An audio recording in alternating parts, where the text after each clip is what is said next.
welcome to Chapter 7 of the Illuminatium The First Testament. My name is Sarah Williams, and I am an Illuminati member, and today we're knocking all these out. As many as I can get done. I just have some time to record today, so we're going to go ahead and just get these done. And so welcome. If this is your first time into the broadcast, you probably don't want to start here. Can I be real with you? You're going to want to go right here and follow the playlist that is there to start with chapter 1 and then work your way through each chapter. But today's chapter is upon the future of this planet. Whew. That's a big one, right? If you believe in biblical prophecy, as I do, then this kind of plays right into it.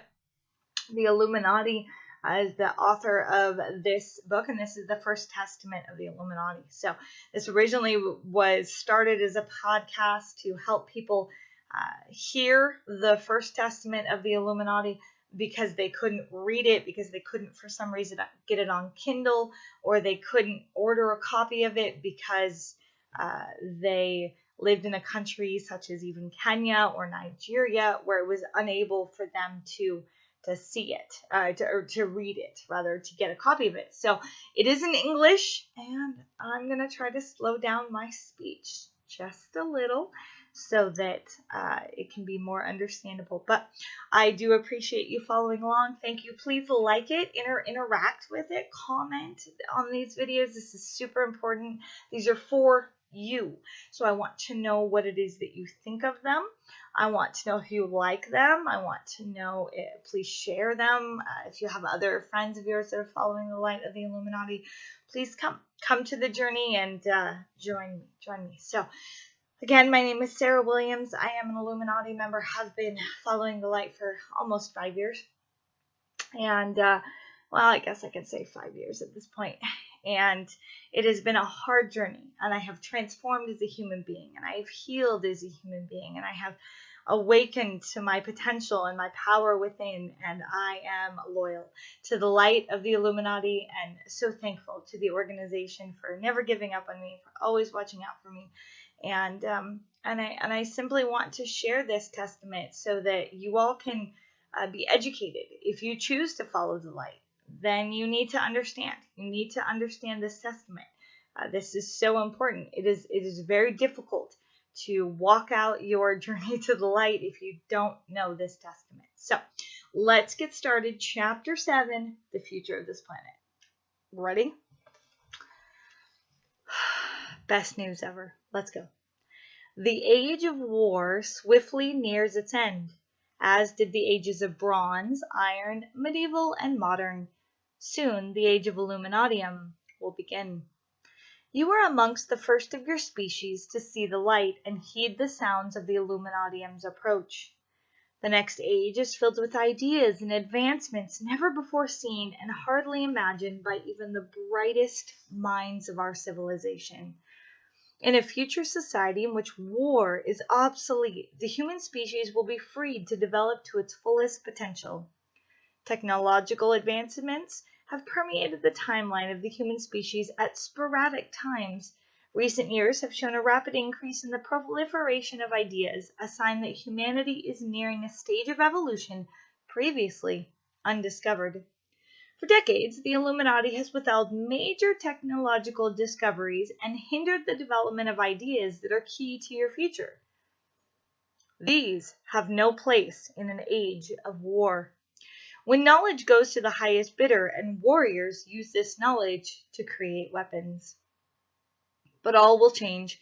Soon the technology we have reserved will be made available.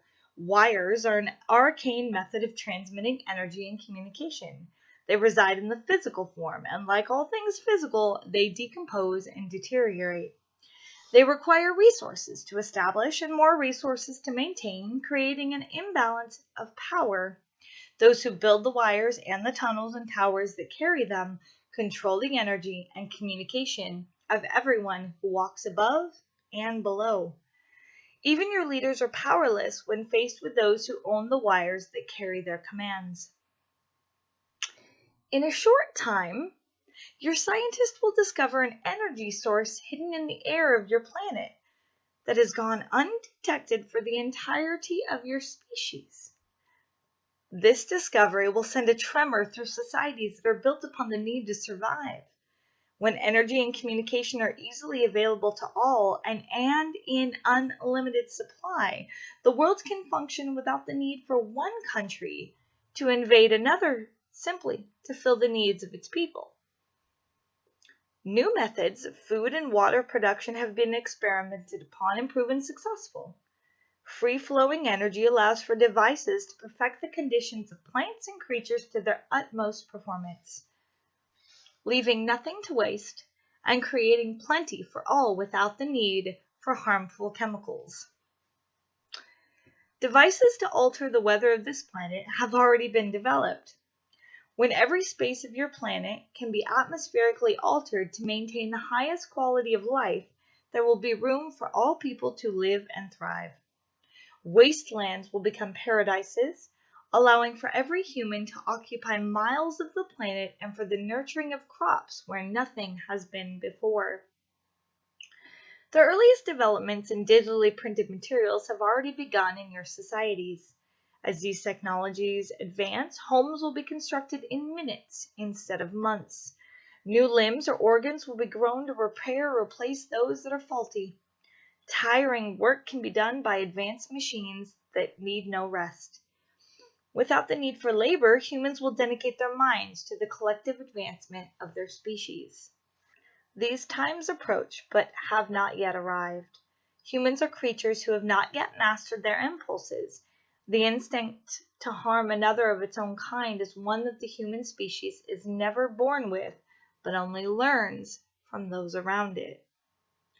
War is a liar that claims there isn't enough land, isn't enough wealth, isn't enough food for all people in all places to live in abundance.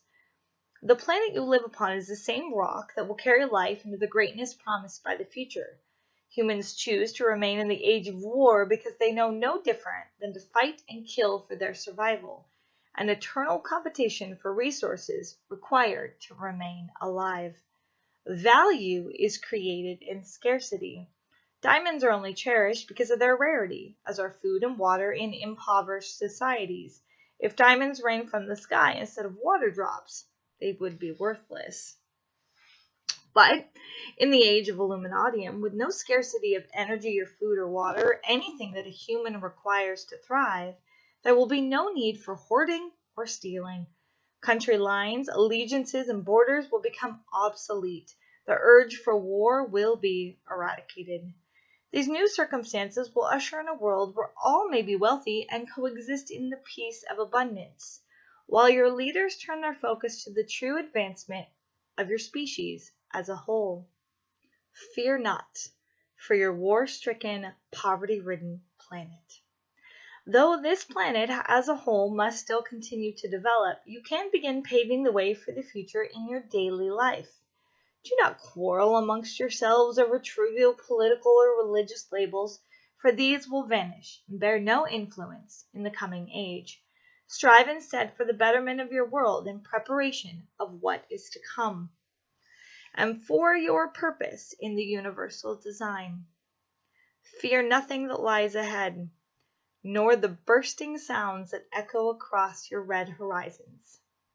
This is the sign that help is on the way.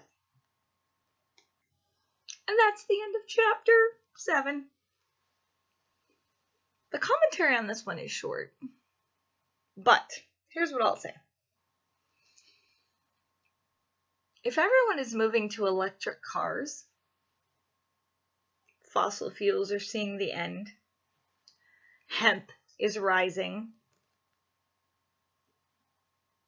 well, could it be that one day there's an electrical source in the air around us? And electrical cars will be just the best thing ever, right? Could the Illuminati be hiding this technology? Of course. And why? I think for a very good reason. I've seen humans. Have you seen humans? Humans will turn on each other just like that for reasons that don't even matter. 10 minutes from now, an hour from now, 10 years from now, 100 years from now. They'll turn on each other. They'll live in their instinct. They'll get offended and they'll go cray-cray. right? Come on. So having to hold that kind of technology back, I get it. I mean, currently right now, I don't know when you'll watch this, but currently right now, Russia, I think, is still at war with Ukraine. Well, why? Russia will tell you it's because they're evicting a corrupt government.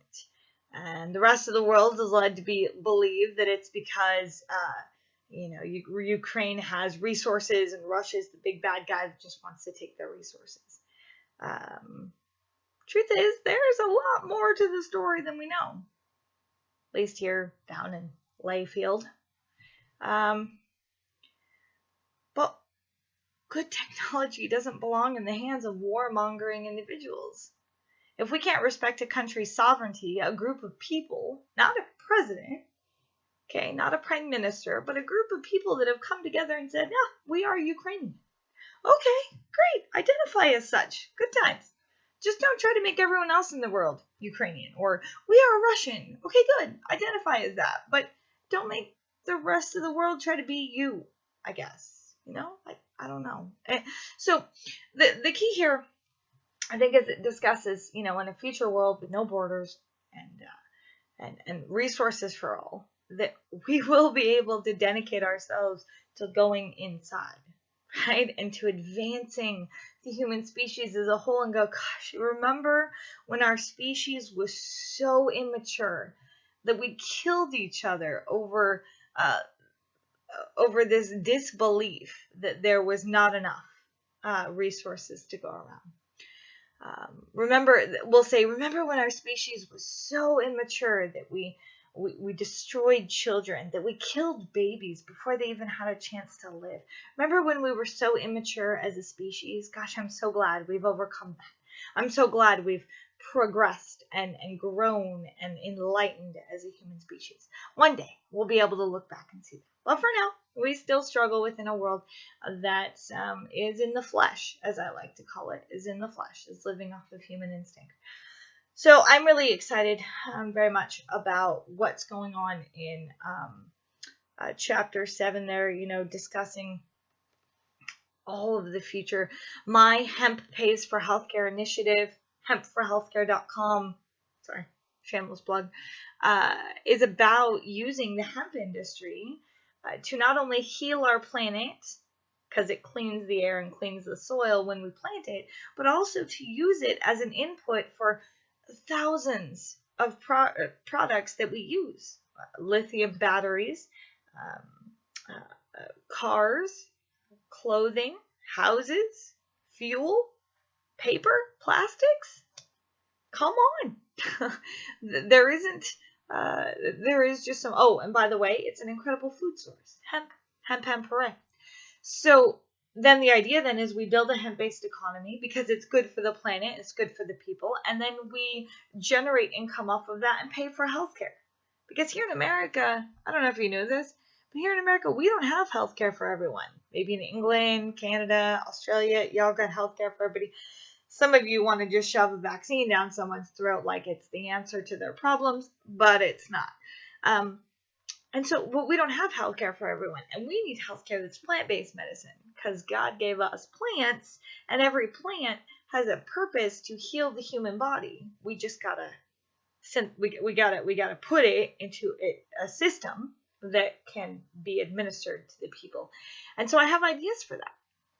And I have ideas for the industrial hemp prison program and the hemp houses for the homeless, and utilizing this industry in a way that will socially benefit our people, and politically benefit our people, and industrial benefit our people.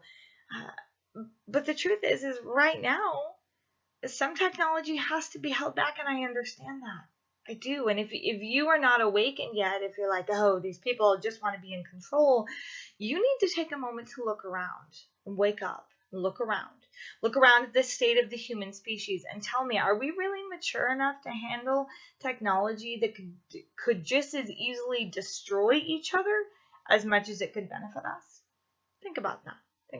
So what are your plans? Put these in the comments. What are your plans for the future of the planet, of America, or of Alaska, or of Nigeria, or Kenya, or Pakistan? What are your plans?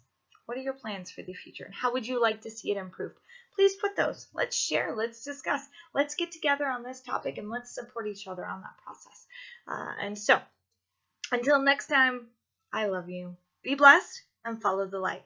Chapter 8. Are you ready? The God Conundrum. Woo! The Lord, your God. Let's go.